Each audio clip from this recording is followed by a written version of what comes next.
Hello and welcome to Bookworms, episode 2 of season 3. I am your host, Alex. And I'm Joe. How you doing, Joe? I was doing better until that introduction, Alex. Boy, way to really just take the steam out of everything. You're just great. Yeah, I'm a total dick, aren't I? Gotta live up to my reputation. Yeah, I've heard that about you. It's yeah. Just being a big dick like usual. Yeah, big swinging dick. Yeah. Anyways, there's a lot of dicks in this book, so it works out. Mostly the main characters. Yeah, mostly the main characters, and he's got a massive one. And let me tell you. And he likes to put it in the ladies. Yes, he does. So this was my pick this month, and as much as Alex would love this to have been a smut book, it is not. It is a military science fiction book, a subgenre that is quite popular among the uber nerds that I kind of stumbled upon. And back in college, I read this book, and I thought it was amazing. I was like, who writes these kinds of books? This is awesome. Why don't they do more? Only find out much later that a lot of people write. It's like the smut, male version of smut, pretty much. And most of it is absolute slop. Well, don't worry, listeners. He does give a prostitute a rim job, so it's fine. If you're into that sort of thing. Alex did get his sex scene, so he's more than happy. It's no inanimate objects, which is a little disappointing for Alex. He does love his pillow talk. Yeah, what is this human skin contact? So the book I picked is called Death's Head by David Gunn. It is. So I looked on Goodreads to see when it was published, and it said it was either published in like 1962 or 2006. Yeah, I checked the copyright. I think it was 2006. Yeah, I don't know what because I'm looking at it this author would have been a utter genius with predicting technologies of the 2000s if he had written in 62. So I don't know what was up with that, but anyways, so the author's only got 3 books to his credit. This is the first book of his trilogy. I've read the other 2 books. And I was going through my Goodreads history, and I rated them pretty high, but my memory of them was pretty bad. This was like the only one I really liked, and I gave it a 4 stars out of 5. And I was really nervous, Alex, that when I read this again, it would be like a lot of our other books that we read back in the college days, that it was going to be an utter disappointment. And while there were scenes that I'm like, okay, yeah, this didn't age well, or this isn't as fun as it was, I enjoyed it overall. About the same. I mean, like when he bangs the feral 15-year-old girl in the beginning of the book? No. Okay. I mean, just enjoying the story, Alex. Oh, okay, the story. Okay. You're the one that's into the sex scenes. I'm into the plot and character development. Oh boy, this one's light on both, but all right. Or the action scenes. How about that? There's plenty of those. Okay, all right. I'm back in. You're back in. Okay. So this is, as most military science fictions are, very action heavy. So this is, again, basically the smut books for men that are just looking for just a military, I don't even know how to, wank job, Wank job.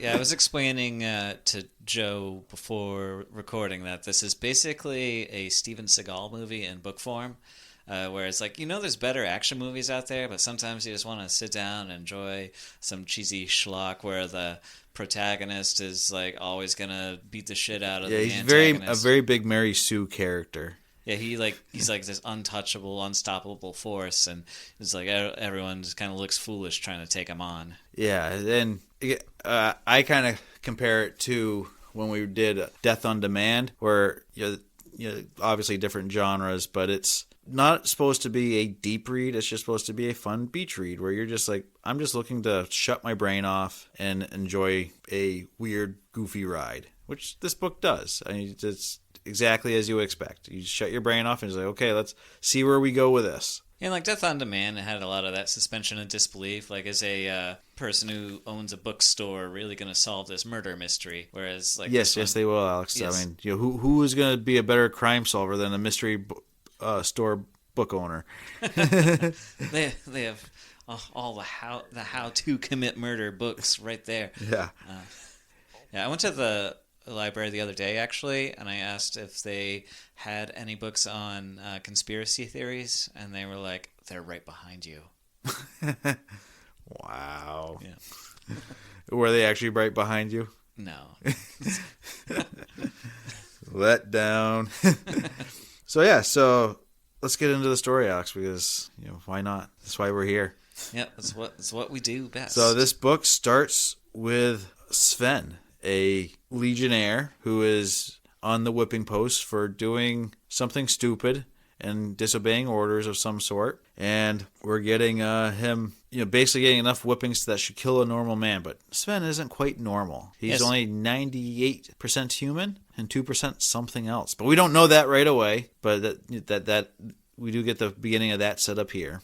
Yes, and he had had an opportunity to escape his whipping, but it would have involved killing some soldiers that were essentially just young adults, young men, and he didn't want to kill children. So yeah, he's got for someone that's willing to kill just about anything. He does have a weird sense of honor on who he can and can't kill. Yeah, he kills a lot of people in this book, but yeah, this is where he draws the line, though. Yeah, don't kill young boys that are barely old enough to become soldiers. Even though he joined as an underage soldier just because he could. Yeah, so he gets whipped, and they leave him hanging there on the whipping post. And then these Ferox, this alien creatures, come and attack and massacre everybody on the base, killing all of the Legionnaires except for Sven, who they leave and then come back later, and he realizes he can talk to these creatures who everyone thought were just dumb animals.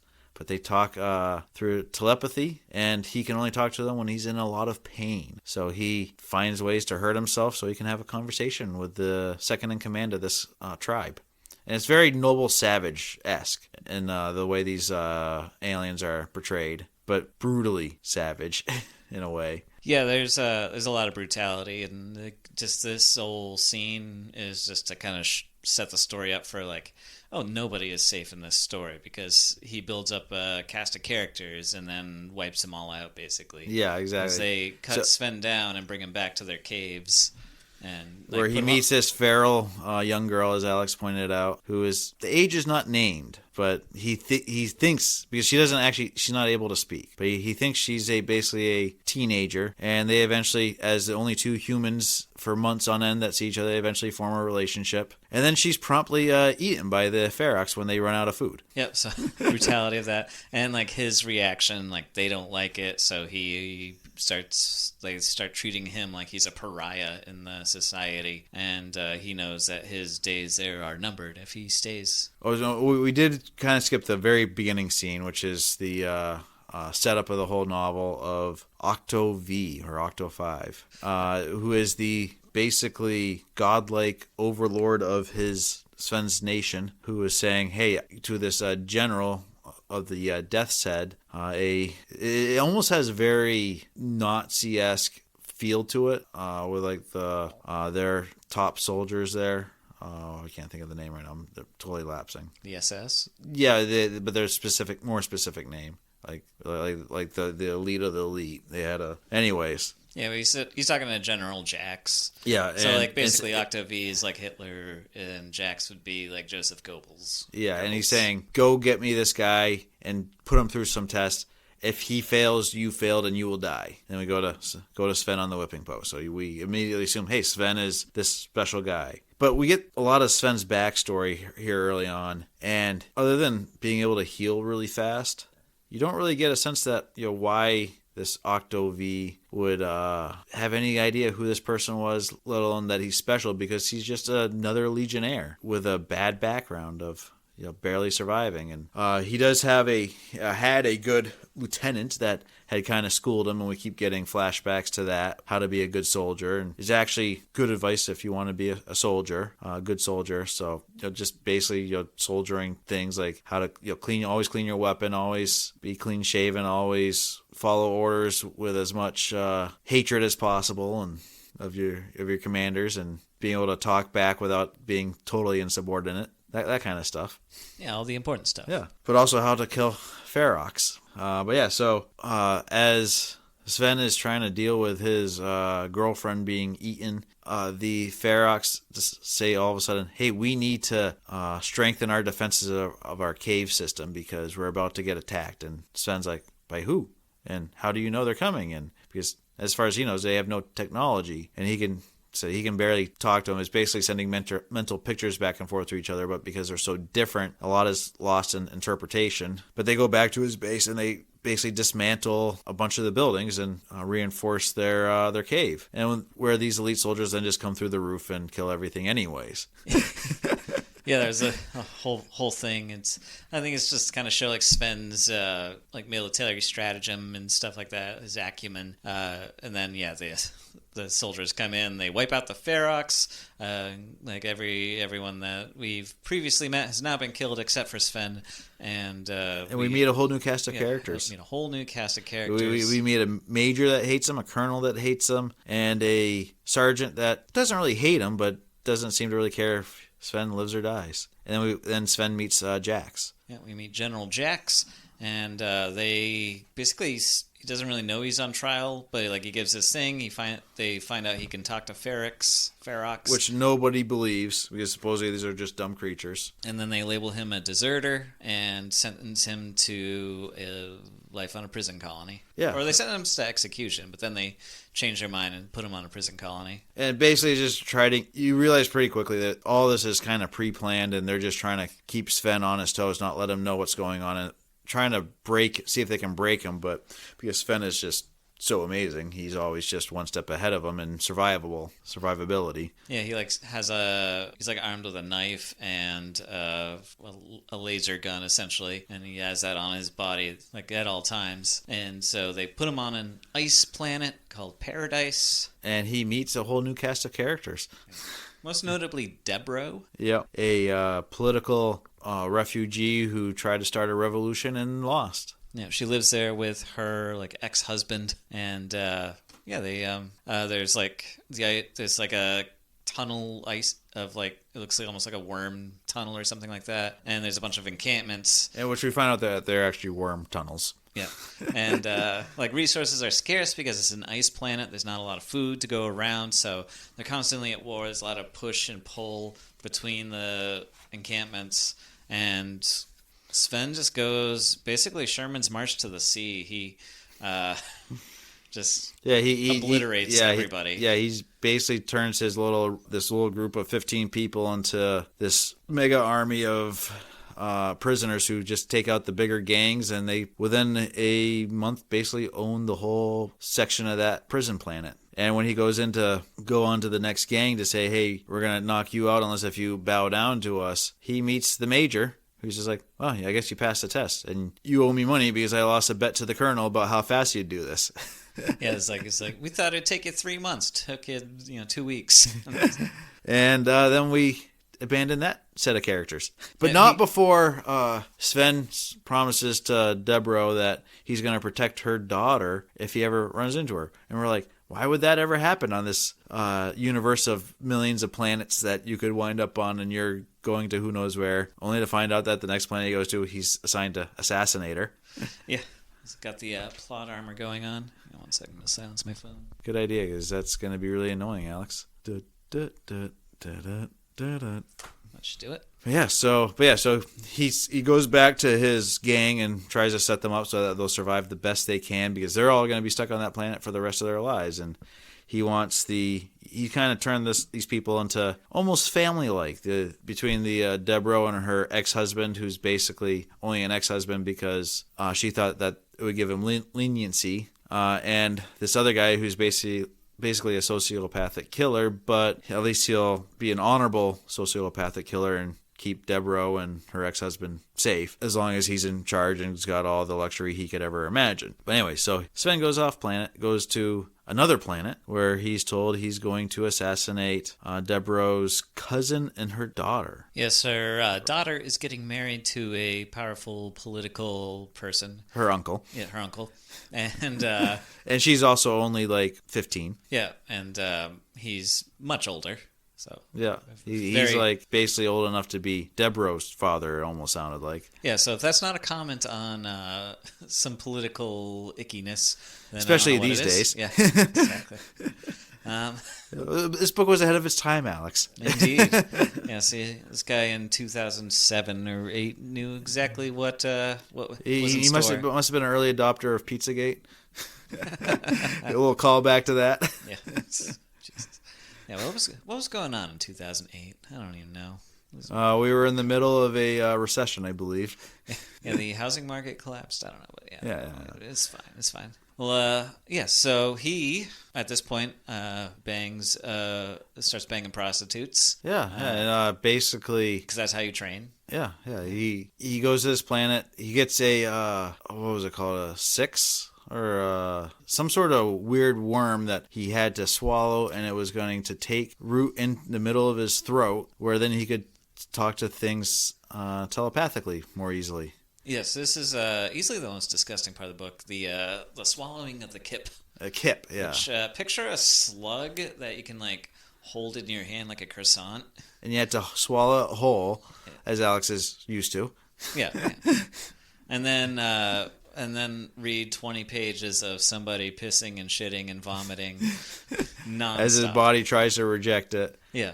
And then the person he's supposed to meet up with is like, dude, what the fuck? You should have been like over this like within a day or two, and it's been 3 weeks. And then apparently they gave him a bad kip. Yeah, even though it's not really a bad one, it's just because they didn't realize he's 2% something else, that his body's trying to reject it because it's trying to self-heal as that thing is trying to take hold of him. And apparently he also has more mental powers that we've learned later, but we'll get to that. Yeah, the kip is primarily used to communicate with his commanding officers while he's conducting his operation. Yeah. And but we discovered pretty quickly that Octo 5 has decided to contact him personally through this once. Yes. And he doesn't really give anything that's worth anything in that little pep talk. Just I'm watching you, so behave. Yeah, it's both good and kind of makes the book hard to follow.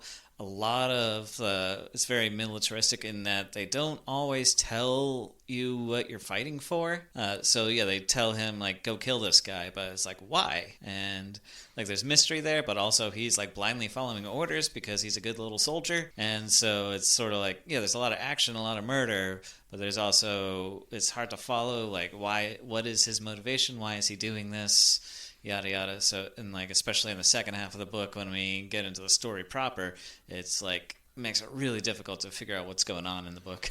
Yeah. So, but anyway, so he goes.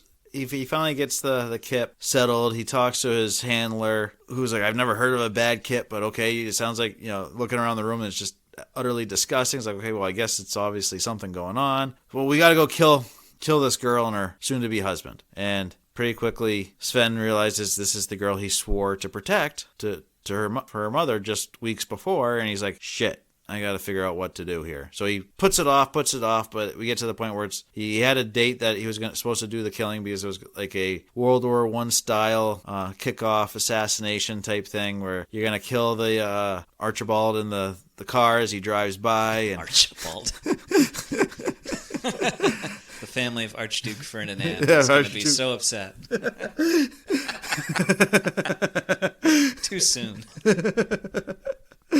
And but he doesn't do it, and he comes up with a lame ass excuse that is clearly a lame ass excuse. But then he finds a way to get into the wedding party as a security guard. He watches them get married, but still won't commit the murder because he doesn't want it to be a suicide mission. And instead of following through with being security for the after party, he says, nah, I'm good. Goes back to the hotel, gets his stuff together, his kit together, and then commits a lot of murders. Yeah, he basically goes in the house and kills a bunch of security guards that he'd been working with just hours before.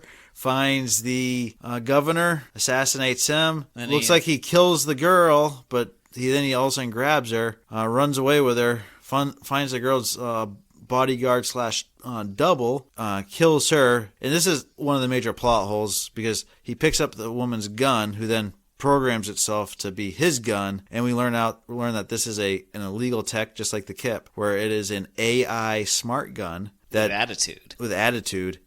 But you realize this gun shouldn't have missed him because basically you can point it at the ground and shoot something from in space, essentially. And supposedly it's just a handgun, but you're shooting, it's almost like a full on, it feels like it should be a full on rifle / thing that's covering your whole arm because you got so much ammunition and any kind of ammunition you could ever imagine and power packs and all this other crap. I can fire incendiaries, regular bullets, plasma, lasers, anything you want. Basically. Anti-aircraft. Yeah, he's like he's shooting down full on like intergalactic space marine planes, and like picture shooting down an X-wing with 9mm. Like that's what you're doing with this gun. Yeah, so, you say again, suspension of belief. This isn't supposed to be you're thinking too hard on it. This is just like, ooh, sexy gun, okay. So, again, plot hole, the gun that shouldn't have been able to missed him, but he gets the gun. The girl wakes up. He's able to get the girl to change into the bodyguard's outfit, and then he burns the whole house down so that they think that he assassinated the girl. Yeah, he also, he makes, extra sure. That was the plot wholly avoided. How does this much older woman pass? So he burns her, mangles her face, and dresses her up in the woman's clothes. Yeah, in the wedding dress. Yeah, and then he hides Deborah's daughter in a brothel that he was frequenting, and she's basically the champagne girl there. Yeah, the whores that her cousins that Sven had been sleeping with are told she is not to be a working girl, but you have to pretend she's your cousin from out of town, but no one gets to sleep with her. And if I find out that you're whoring her out, I kill everybody. And the whores are like, okay, we'll go along with this. And Sven's good friends with them because he's really good in bed. Yeah, Steven Seagal. Yeah, Steven Seagal, and maybe Deadpool a little bit, with just amazing sex. I mean, that kid from Game of Thrones, where he was so good in bed, all the all the whores gave it for free. Yeah. So, anyways, Sven gets called back up to the Death's Head megaship where he's told, yeah, you passed another test, good job, and now we're gonna get into the story proper and have a real battle. Okay, so he gets sent down to another planet. It's Islesville or something. It doesn't matter. Yeah, it's basically just like a slum city kind of deal. Yeah, and basically, so they're fighting their main nemesis, which is this AI run civilization, and they're being watched by another civilization called the United Free or something like that. The U-Free. Yeah, and there's the Enlightened. Yeah, they're fighting the Enlightened. So the U-Free is this. Basically, the U-Free is like United States, watching over two really small countries trying to kill, massacre, genocide each other, and just saying, we don't want to get involved as long as you follow our rules. If you don't follow our rules, we just annihilate all of you and make it a moot point that one of you would. But we committed genocide on two nations instead of just you guys committing genocide on one. So we get into this dropship. Dropship lands, and it's like a D-Day storming Normandy Beach style. Everyone's getting massacred. Sven runs into a bunch of mercenary kids that are we don't know what to do. Our whole squad is gone. All of our commanders are gone. So Sven says, follow me, and you might live. Probably not, but I'll use you as cannon fodder so I live. So they follow him, and they take out a machine gun nest, which then they start taking out pillboxes and flying machines and all sorts of stuff, and win the battle for the day, and they gain the beachhead. So yeah. And then he turns this band of now 4 or 5 people into his auxiliary unit, because he does, even though he's technically been promoted to second lieutenant or whatever. Yeah, and he wasn't given a command. Yeah, and these they're auxiliary death heads, he calls them. Yeah. And they all have names, and about all you get as far as their characters is that some of them are women, and 2 of them are siblings. Yeah. There's Frank and Neen and a couple others. Shill. Yeah. So, they're just your standard soldiers. They all have little mini character arcs, but honestly, they're almost interchangeable. I know Frank is basically, she's really hot. That's her big power. That's about it. Yeah, and Shill is a psychopath. And who's the geeky one? Is it Neen? No, that's the sergeant. Okay. When he turns to sergeant, that's Frank's brother. Oh, that's right. Oh gosh, what was the last guy? Shiv, something like that. No, I don't remember.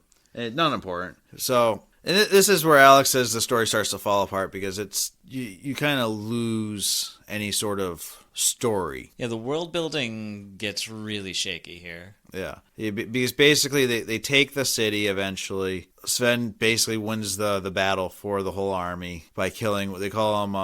What are they called? The uplifted, enlightened guys with the big almost things coming out of their heads. Yeah, like the braided ones. Yeah, they had a special name. Oh gosh, I don't even remember. Yeah, but basically, depending on how many braids they got coming out of their head, depends on how powerful they are, and he kills a middle level one and wins the battle. Yeah, it's like a 5 braid, and he defeats it pretty easily. Yeah, and like he keeps getting like really horrifically injured, and it's mentioned like I don't know if it's to pad out the book, but it's like it's already established that he has a healing factor. But kind of like Wolverine, but it's inconsistent on how fast he heals. Where they're basically depending on what the author needs it to how fast to be healed. They'll either take days or minutes.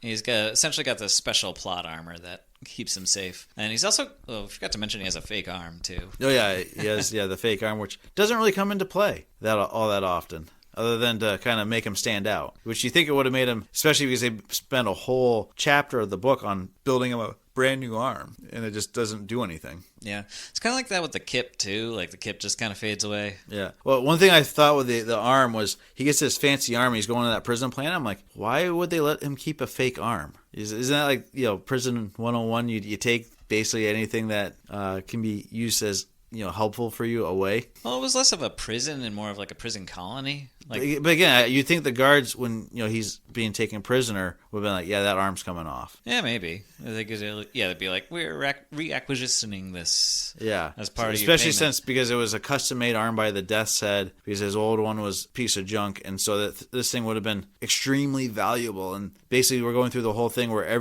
all these prisoners were getting searched in every cavity multiple times, and all their stuff being stolen. And there's Sven with this giant arm that he's got a laser sword hidden inside of it.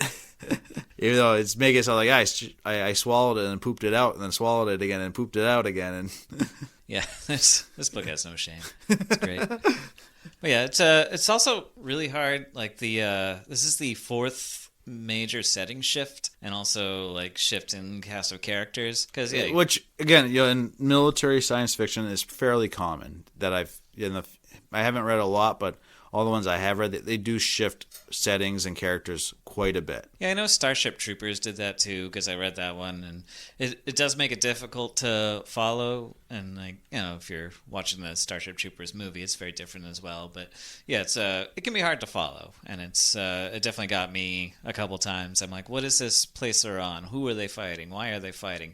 And again, with that mystery of like they don't really quite know exactly why they're there yet. They think it's a major military operation that Octavie wants to take this city for some reason and destroy the enlightened ones. So it's that's kind of how they're operating, why they keep going into battle, and a lot of this part of the story also devolves into them like going out and getting drunk a whole hell of a lot. Yeah, finding different bars, getting wasted. Which makes sense because in war there's a lot of downtime, and so you got to pad out the novel. And one thing that I thought was really weird is the Ferox keep getting brought back in this story, and it's like almost like kind of like why do you keep bringing these creatures back? They're literally a desert animal on this one random planet that the Legion was on that had no spacefaring technology, but the Enlightened apparently love to use them as bodyguards, even though everyone thinks they're just dumb creatures that are the size of the Predator. And it's like, if these things are really so uncontrollable and stupid, why would you be using them as bodyguards and having them on this planet where it's actually very cold?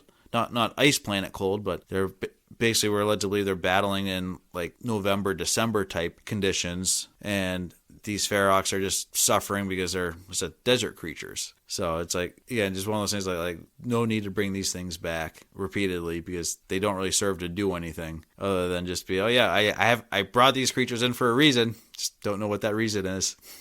He's just kind of like keeping him on in case he writes himself into a hole and there's a chance that Ferox can help him out. But yeah, and again, these enlightened things with the things are like a cross between the Predator movie Predator and a cyborg, where the braids coming out of their heads are basically indicating that they have been infected with a virus that's turning them into a computer-like thing, and they're controlled by AI computer cube things that are connected that are supposed to be very hard to kill. But every time Sven gets to one, they're already dying or committing suicide when he gets to them. So that he's able to capture the city and then learn their secrets. So he captures the city, and the auxiliary is allowed to stay banded, even though everyone's like, "Why are you keeping these people around? You're supposed to be our cannon fodder, not these people." And yeah, there's a lot of time spent in the city as they slowly lose ground to the Enlightened, because apparently this was just a feint for a bigger operation on another planet, and they've made it impossible for the Octo-V soldiers to escape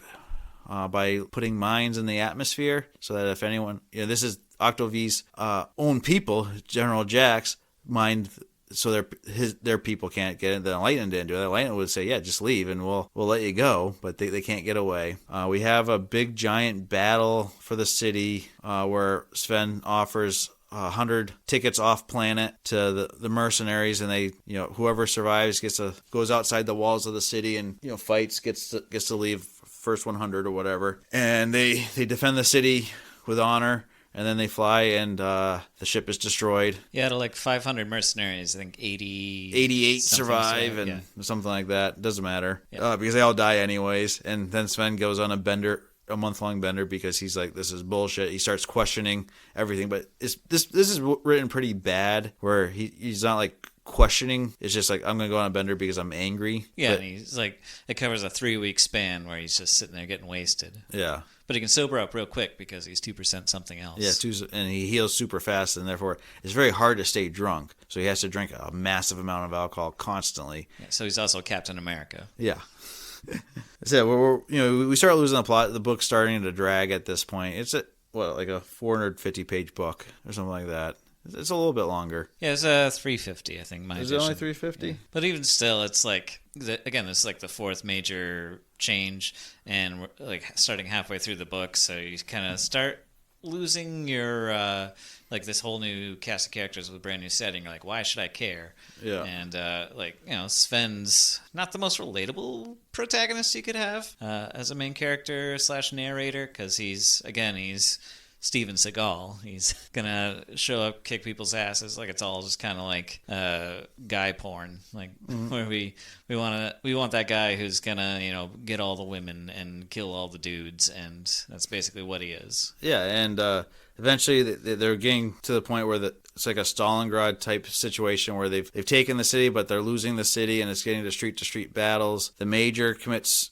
suicide. The colonel commits suicide, but only Sven and a handful of death's heads know he committed suicide. So Sven's pretending the colonel's still alive and running the whole operation, and he ends up killing a 7 or 9 braid Enlightened. I guess the 7, and then they find out there's like an 11 braid. Yeah, but so he kills the 7 in a weird raid that he does outside the wire, but he can't keep the head, and so they eventually have to give up the city, and this random captain shows up, who's Death's Head captain, who's like, "You can't do this," and he eventually finds out that the colonel had committed suicide, and it's just the bodies in this the war room rotting after weeks of sitting there, and the captain ends up committing suicide. Sven surrenders the army, and the U Free come in saying, "Okay, you can't just kill all these soldiers, mercenaries that fought against you. You have to take them to a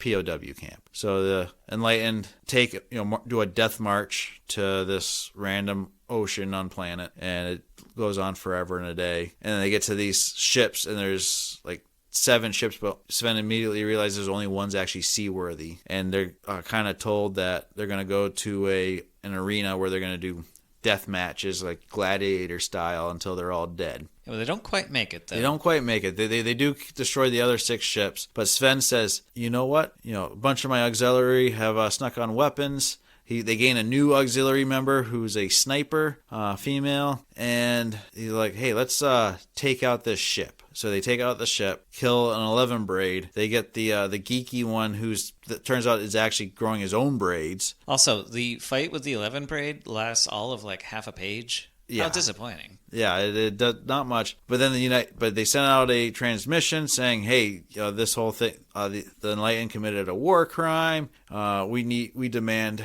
retribution from the U Free. U Free come down. Sven hides the 11 braid head, and they take them, and they have these nanobots that are able to heal everybody up. By the way, the auxiliary death's heads, none of them actually ever die. Which again, he's like, they're supposed to be the cannon fodder. He's like, I'll kill you when you're useless. Kind of like in Starship Troopers, where the captain there goes around saying, "You're good to me till you're dead, then we move on," kind of thing. And you better hope you die because we're gonna use you up and spit you out. And then everyone around them is dying. Here, none of the auxiliaries are ever in any real danger. Yeah, you'd think, like I said in the beginning of the book, when like all the characters die, all the Ferox and Sven's lover, like you'd think nobody's safe, but then everybody survives. Yeah. So they go. The U-Free takes them in, heals them up with these nanobots, and eventually they try questioning them, but because they have to use non-invasive tactics, they don't actually get any information. So they send them back to Octo 5, and they go on trial for desertion again. Yeah. So the like his third desertion trial. Yeah, and he eventually, Sven comes up with a plan that basically says, it's so top secret that if I told you, Octo V will have to kill you. And the judges, who are all death's heads, but none of them rank higher than colonel, like, oh crap, we better send them to the general. And he goes to the general and says, I got information for you, but you have to keep my auxiliary and me alive. And the general's like, it's not going to happen. And then Sven throws out a bag of the nanobots that used to heal him and says, will this buy our freedom? The general's like, no. Then he throws out the head of the 11 braid. How about this? And the guy's like, no. But General Drax, you can definitely see he's hesitating. He's like, what kind of super soldier do I have here? And is Octo V gonna string my balls up if I hurt his little pet? So he says, well, you guys aren't gonna, he plays it off like, oh, you're all gonna die anyways, but really they're just being decommissioned, sent back to the planet with the cousin whores and the daughter of the former governor, and they have a nice happy life where Sven gets together with his corporal there, the Neen's, the sergeant's twin sister, the one that, but they don't actually, you never get a sex scene with them, which I think was done deliberately, trying not to ruin it, because so many sex scenes would just have cheapened that relationship. Yeah, but she's very protective when she realizes he runs a bordello and has a bunch of whores working for him. Yeah, he's I don't know. He's there's like, he's not the best writing, but he's trying to convey some sort of relationship between like him and Frank, and it's like there's like a weird like love-hate relationship going on there the whole time.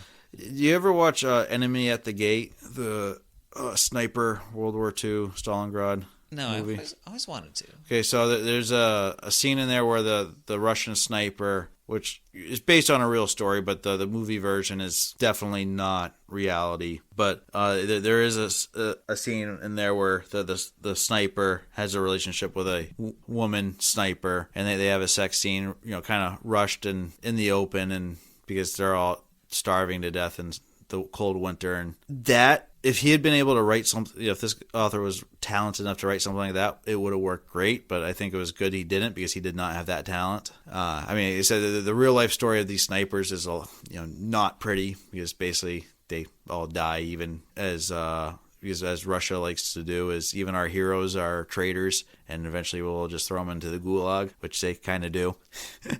Oh yeah. But anyways, I digress. But so I get why he didn't do it, but then we find out that Octo 5 is lending him out to the U-Free to do a mission for them, and that is going to be book 2, supposedly. Yep. Was it a Death's Head Maximum Offense? Yep. So I wouldn't recommend reading the next one. This one I think is worth the read. Alex, what are your final thoughts on the book? I mean, I think I only ended up giving it like 2 stars. It's got a lot of problems. Its second half is a wicked mess.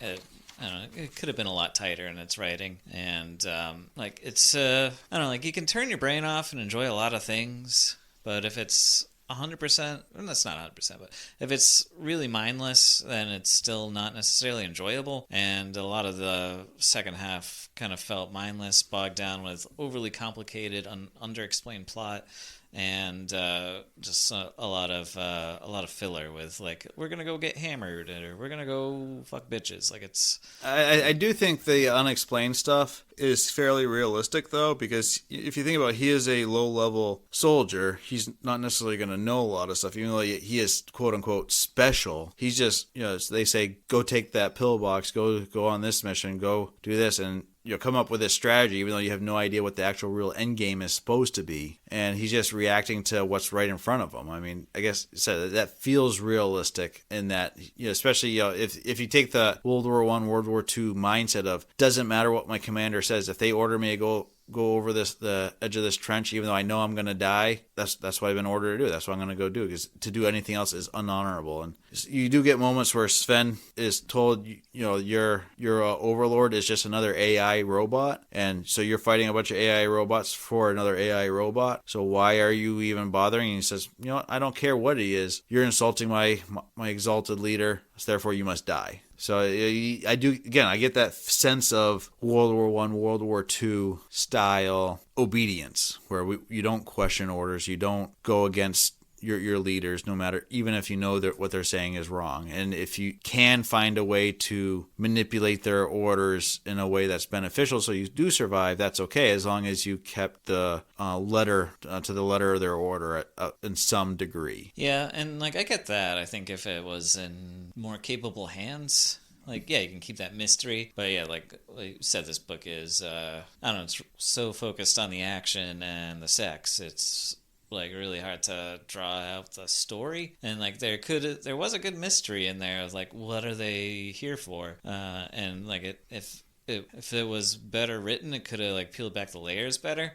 Like, I enjoyed the action. I thought it was really well done, and all that. It was just it got to a point where it's dragging and it's really hard to follow. And I've read a bunch, not a bunch, but a handful of these now, and I feel like that's pretty much what all of them do. They have this really exciting premise, but then they get towards the middle and they start to bog down because they've done 5 action scenes and bounce to a bunch of different planets, and they're just, okay, now what's next? And they don't have that ability to have a more solid story. So I think that's just a problem of the subgenre. Yeah, it could be. It's like, yeah, you just, like you said, focused on the action, and then they're like, oh, we're going to have, like, right before the third act, you got to have that little bit of a lull to make the third act kind of pop more, because there's going to be a ton of action, but we're going to give you that, like, moment where there's some character interaction and development where you can kind of establish relationships and give us a reason to care again. And then he got to that moment, and it didn't really quite hit, I guess, because there's like, there's some sibling rivalry going on because one doesn't want her brother to be the sergeant and the point man kind of thing. And there's that sexual tension between Sven and Frank, and there's the other ones too that are there.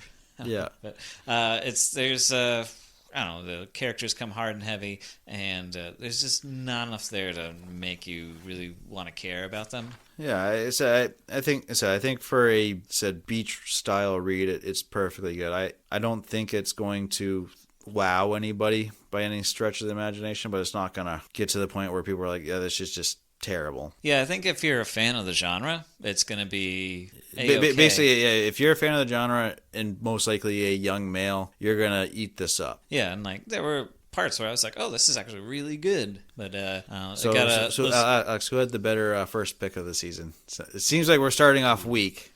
Yeah. So I think the problem with Cuckoo's Calling is the exact opposite. There's not enough action, and it's all character development, which, like, it's like you got 2 cool characters with Robin and Cormoran, but again, that also had a character development issue because there's too many characters and they're all the same. And then this one's very similar with that. There's too many characters and they're all the same. I'm guessing you would say Death's Head's better than Cuckoo's. Oh, yeah, definitely. I guess I would agree in the end. I think Cuckoo's was just really boring. I think Cuckoo's should have been. I think part of it too is because Cuckoo's was J.K. Rowling, so you would expect more from her. Where this is, you're getting exactly what you signed up for. It's like just a action thriller versus J.K. Rowling, who is like, hey, one of the best-selling authors of all time, has all the money and influence in the world to bring in people and say, hey, let's make this book into something special, and it kind of flops.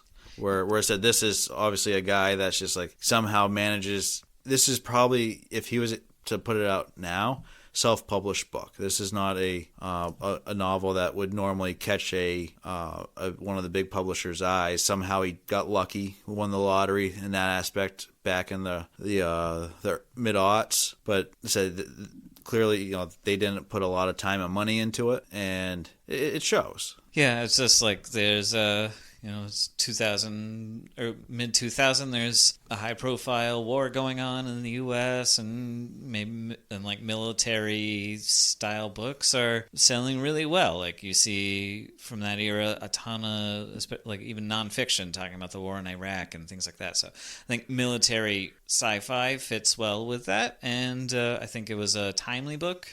I don't know if it's timeless, but definitely AI has really come out since post-COVID, so that I think that kind of helps lend credence to this book. Gives a little bit of foresight, and it's just it's like you said, it's a beach read. It's not the be-all end-all of the genre. It's not defining the genre, but as a genre piece, it works fairly well. Yeah. A couple questions that we haven't really touched on too much. The overshadowing government, how do you think they were portrayed? Does having these evil societies portrayed in a better light in today's society date this book?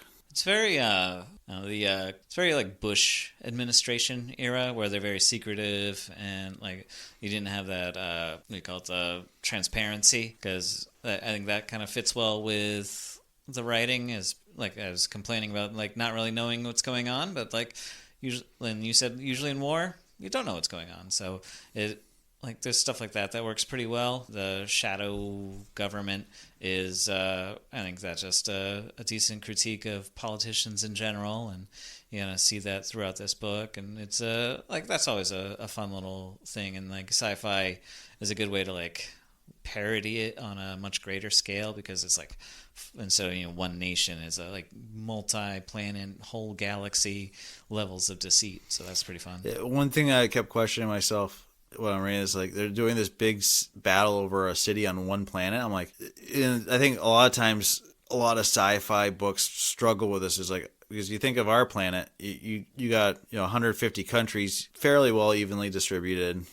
Obviously some bigger than others, but you go for a battle on a city in a country like say in Europe, that's a big portion of that population, a big portion of that country. Now you put that on a planetary scale. Say we're gonna go invade Paris. So what does Paris mean to the rest of the world? That scale of this big battle for this one city really doesn't have the same punch when you're talking about we're battling for the whole planet. You almost need to say, hey, we hit this one city, but we also had simultaneously hit 26 other cities on this planet also to take this planet. Yeah, and that's you kind of word it like that. It's pretty obvious that this is a diversion or just one small point of a much greater scale. I mean, you think like Battlestar Galactica, when your first two mini-series episodes of the show, the Cylons took out all 13 planets or 12 planets at once, and basically all that escaped was a handful of ships that had data technology, which is why the computers weren't able to hack into it, because they weren't expecting to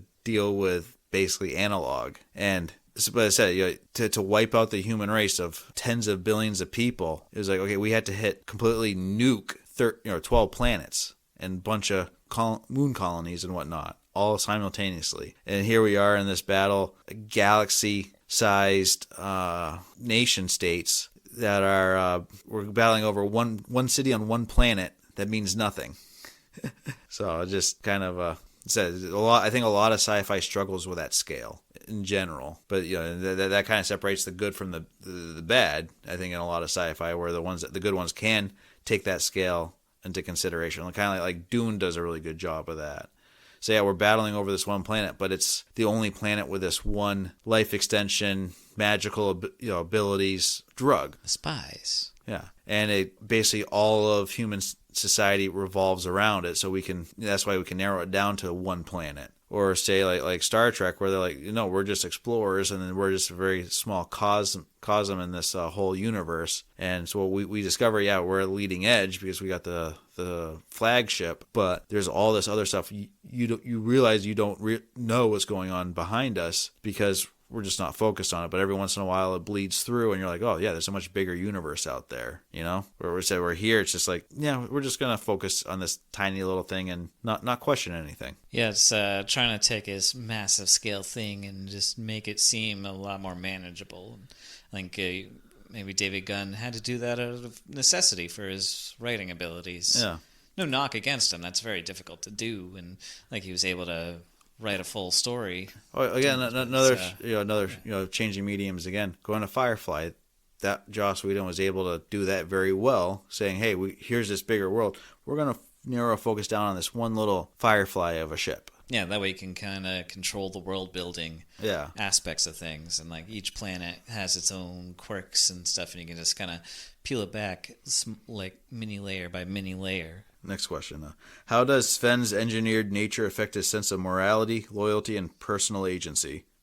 He's kind of just pushed along. Like, it's never, other than the one time where he talks to Octo V directly when the Kip first goes in him, you get the sense that he's just kind of following along, and whatever agency he has is because he was able to find a loophole in whatever mission he was given. But he's still just completing the mission. It was just more of a, how can I survive this mission, more or less. Yes, but his loyalty is obviously and his morality is scene specific. Whatever is needed to move the plot point along. Yeah, and he's got these moments where like they give him some level of humanity where he's willing to defy orders in order to stand up for his own personal morals. Like we get that in the beginning when he refuses to kill the younger soldiers, and we get that when he saves Deborah's daughter, like opts not to kill her because he gave his word. So he's very much he's got his own set of morals that go with things that supersede any militaristic training that he's had, which gives him a level of humanity. Not quite enough to like latch onto, but there's a little bit there, and you can kind of see it float through from time to time. Okay. Last question here, Alex. This book is clearly geared toward a specific audience. What is your opinion on targeting the young male audience with books glorifying the over-the-top violence? I mean, Quentin Tarantino would reject that question. I know there's like studies that say like, getting it out in healthy ways, like playing violent video games keeps you from being violent in real life. Like that's not really the case. Like there's no actual like evidence to support that. But it's just I don't know. It's if it gets people reading, I guess it's fine. That was kind of my takeaway. I thought, what's different than, say, the women reading the romance or even so far as the smut books? I mean, it's all kind of slop in the end. They're not really gaining anything. But at the same time, they're reading, which is, even if you're reading something that's just really bad, you are gaining something from it, learning new perspectives, learning just new words and getting into other people's heads. Yeah, I would want to trust the reader reading something like this to know like this is not like, there might be a little bit of like we were talking about like metaphor in there and allusion to happenings in the world at the time it was written, but like it's not real, it's fake, it's meant to be an entertaining story as long as you're entertained by it and you're not being like, oh cool, I'm gonna go buy a laser gun and blow up a ship. Like I doubt there's very many people doing that, and even if someone would try and do that, I don't think it's David Gunn's fault. He's just trying to tell a fun story, and that's all there is to it. Yeah, but I think people do get disturbed by the violence because that's become more taboo as time has gone on, and where like back in the 60s, something like this wouldn't have been questioned at all. It just would have been, yeah, okay, that's a interesting idea. Let's move on to the next thing, and just so it would have just been a whatever kind of thing. Whereas now people say this got out, somehow became viral, and people are like, everyone's talking about it, it would probably cause some controversy because, like I said, there's allusions to, you're cheering for the Nazi SS, you're cheering for evil computer overminds running human society, you're cheering for the massacre and genocide of whole cities and in whole species as like the Ferox there. So it's like, I think people would get upset about that, but I don't know if it's really doing any real harm by itself. So it's not like this is the manifesto that some psycho is writing to then send a bunch of bombs in the mail to other professors. Yeah, exactly. It's there's a million entertaining stories out there. If you only market one style that is safe for everybody, like people aren't gonna want to read it. Like it's just like you want to have something that appeals to everybody, and this is going to appeal to a certain demographic, and that's perfectly fine. So yeah, that's Death's Head by David Gunn. Yes. I think we've beat this dead horse long enough, Alex. What do you think? I would agree. It's a entertaining read. Give it a go if military like sci-fi is your thing. Yeah, exactly. Alex, you have the next pick, and I think you're actually going to try to upping your game this time. Yes, this is not a blind pick. I only try and do one blind pick a season. I burn that one right away. This one is another murder mystery, though. Yeah, Alex is in the murder mysteries right now. Yeah, I'm in the zone with the murder mystery. This one is by an author that we previously have covered. Yeah, we're getting to the point where we've covered all the main authors that we enjoy, so we have to start going back to them. Yep, yeah, we've collectively read about 20 authors. So we're just gonna keep repeating it. Yeah, I hope you guys enjoy that. This one is Cuckoo's Calling, character-driven mystery, kind of badly done. This one is probably the best example of a character-driven mystery I've ever read. It is even better than Agatha Christie, Alex. Even better than Agatha Christie. Agatha Christie's not character-driven. It's like the weakest point of her writing is the characters. They're all just cookie cutters. No, this one is it's very powerful. It's kind of fun. Like it's as dark as it is. Like the actual murder mystery takes a total backseat to just how the characters are interacting, and it's done absolutely masterfully, and it's incredibly powerful and moving.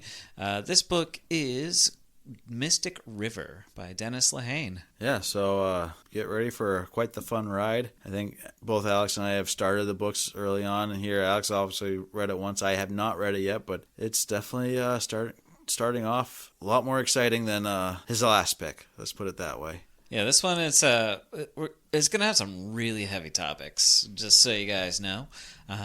It gets really dark. And we will be talking about Sean Penn because he's one of the actors in the movie version. Anyway, he digresses. Yes. But I'm excited to talk about it with you because I love Denis Lehane and I love this book. Okay. Thanks, Alex. So I guess that's it for this episode. If you want to get a hold of us, you can. We have an email, kendallbookworms@gmail.com. We have an Instagram, @kendallbookworms. You can DM us there.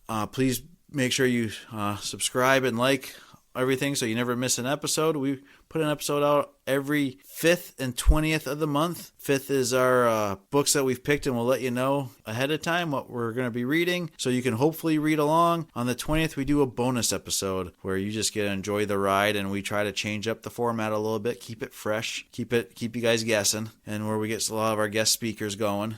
See, we got YouTube audio only. If you prefer to listen there, go check it out. We're on all the major podcast apps otherwise. Please comment, follow, rate us on Apple and Spotify. We read all your comments wherever you put them eventually. I do all the real work on this, but I don't check everything regularly, but when I do, we do try to at least like and reply to those people that are being clever enough saying how much they hate us. Let's see, we do put up polls occasionally on Spotify. Every once in a while I'll try to do one. Maybe we'll do one for this one. If we start getting a lot of responses, I'll start doing more. Alex has some books for sale.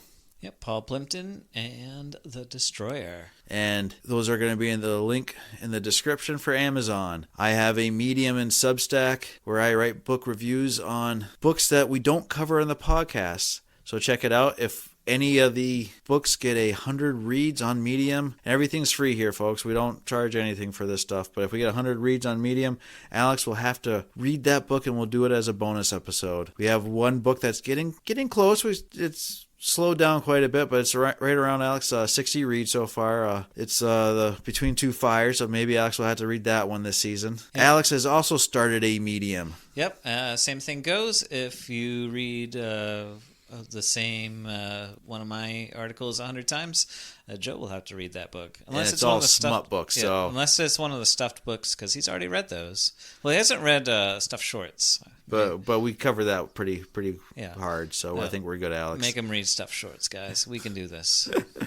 But we're also on Goodreads. You can find us there if you want to follow us. I have hopped onto Storygraph. I'm still unsure about it. I don't know. It just seems not very good for connecting readers with each other, more of a keeping track of your own stats. I'll let you know more when I've investigated more. Did I miss anything, Alex? We're hosted by Podbean. Yeah, I think you got it all. I got it all. Okay. It seems like we get shorter and shorter every time, but I think I just talk faster and faster.